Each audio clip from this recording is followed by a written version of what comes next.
ang PTV Balita Ngayon. Hinikayat ni Pangulong Ferdinand R. Marcos Jr.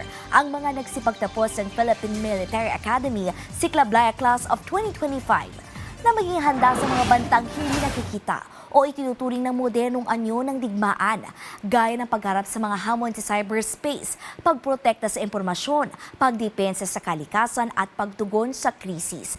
Ayon kay Pangulong Marcos, hindi man perpekto ang ating bansa.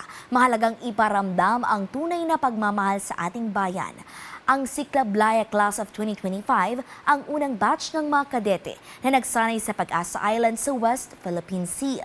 266 ang matagumpay na graduate na personal na binigyang pugay ni Pangulong Marcos. Puspusan ang pagbiyahe ng National Food Authority ng 20 bigas meron na sa probinsya ng Cebu.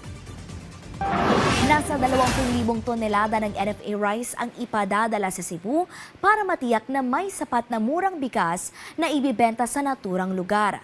Layo ng 20 bigas meron na program na magbenta ng tig 20 pesos per kilo na bigas para matulungan ang mga consumer na makabili ng murang bigas at mapagaan ang kanilang gastusin, habang natutulungan ng NFA na makabili ng palay mula sa ating lokal na magsasaka.